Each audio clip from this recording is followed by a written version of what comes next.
Welcome to SOE2601, a module called Sociology of Education 2601. My name is Maisela M.L. I am your module lecturer for this year. I'm going to be introducing you to Unit 1, which we are starting with this time. And the unit is focusing on theories of childhood and socialization. Now, what does a theory mean? This unit is going to introduce us to the meaning of the theory and socialization, the importance of theories in grade R, comparing key childhood theories, and applying theory in diverse South African contexts. Now, as an educator or as a teacher, you need to be aware of these theories. Now, the key concepts and the importance of theories in the foundation phase or in the grade R.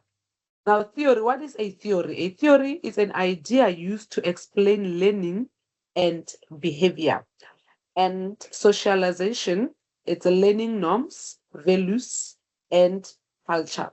Now, remember that as a teacher, as you will be studying or learning in this module, you need to be aware that theories guide teaching decisions and practice. Therefore, you need to be aware and well conversant with the theories that underpins your module. These are the indigenous and critical perspectives that we will be focusing in this unit, the Ubuntu and Africanization theories. Remember that as you will be teaching in grade R, the learners that you will be teaching, they are very young, therefore they need your guidance.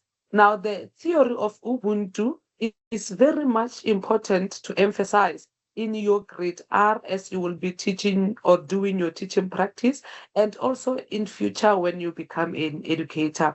So you need to be aware of this theory of Ubuntu, wherein you encourage your learners to respect one another, to love one another, to share as learners in the foundation phase.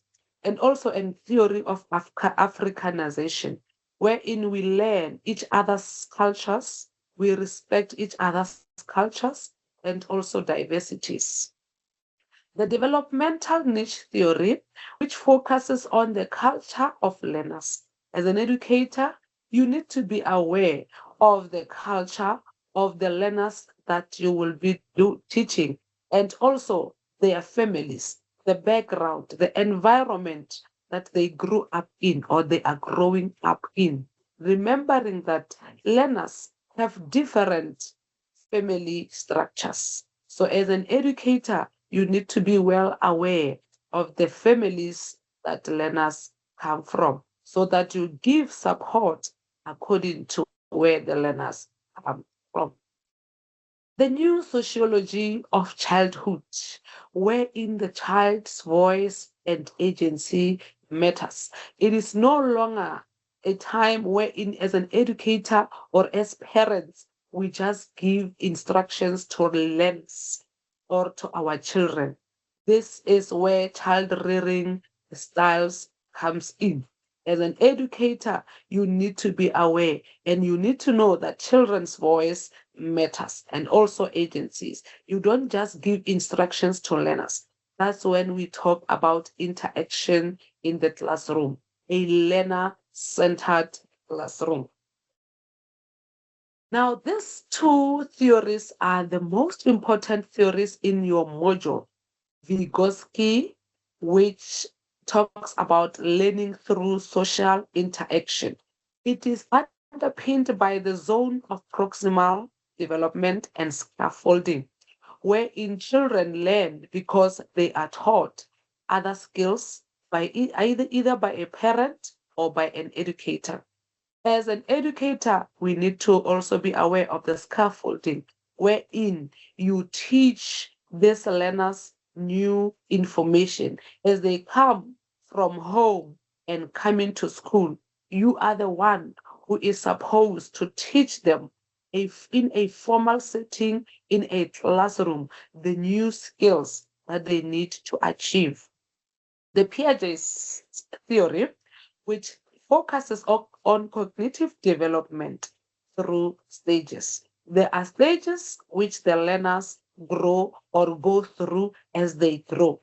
Now, the cognitive development focuses on the learner's ability to perform in the classroom, their minds, and as you will be learning or going through Unit 1, be conversant with this theory. The CAPS influenced by both theories. As an educator, remember there are frameworks that governs your daily teaching and learning. There is a CAPS document. This document is important for you to know as you will be doing and planning all your lessons based on that. The other key theories that we'll be focusing on in this unit is the DAWI, wherein learning through experience and democracy. As an educator, we need to emphasize and be sure that you explain to learners, you allow your learners to learn through experience, and they are very free in your classroom. Democracy should also be emphasized in your classroom. Erickson's psychosocial development theory, wherein we are going to be looking at the psychosocial development stages of learners. Also, the Freud, where in emotional development, looking at the ID, the ego, and the superego of the learners. So, with these theories, as you will be going through learning Unit 1, you need to be conversant with these theories because these theories are not only for learning or for you just to learn, write an examination, pass, and forget about them. As a future educator, you are going to implement these theories. There are things that you are going to see or you are going to experience together with your learners. And as you will be teaching your learners, be aware of these theories. They are going to assist you on how to run your classroom, on how to plan your lesson, on how to deliver your lessons daily in the grade R.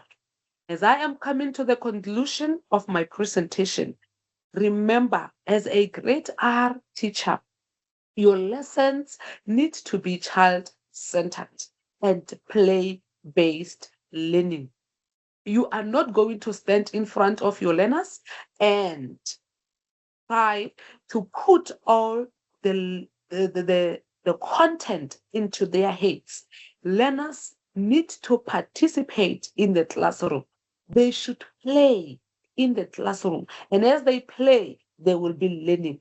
Therefore, you need to make sure that your lessons are planned in a manner that accommodates or that makes your learner to play, or the learner is the integral part of your lesson. And also play-based should be emphasized in the classroom so that learning takes place in your classroom. One other aspect is to respect cultural diversity of your learners in the classroom.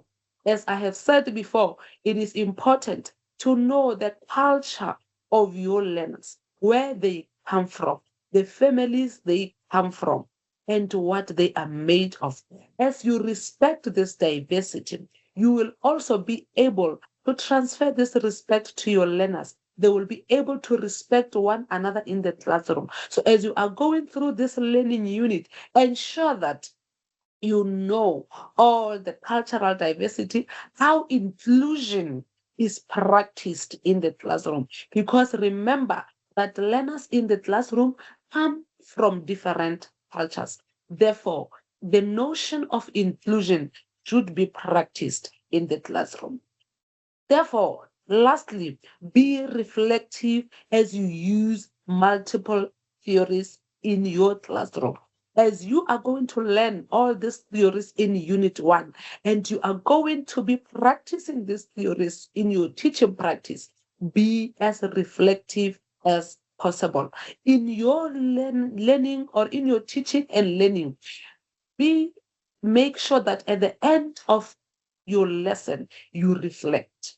As you are going to be teaching your learners, young as they are, reflect, look at what you have taught your learners, look at the theories, how they are underpinning your lesson, how the learners are behaving in your classroom based on the theories that you will be learning. This tells us that these theories are much more important to us as educators. They are more important to know them because they will help us identify areas that need attention in our daily teaching and learning. With that being said, I thank you. You are free and welcome to contact me should you need any information or should you require any information. And also, you are free to engage with other students on the Moodle site on discussion forums. My email is on your first slide. You are welcome to email me, and I will gladly answer your questions amicably. Thank you very much.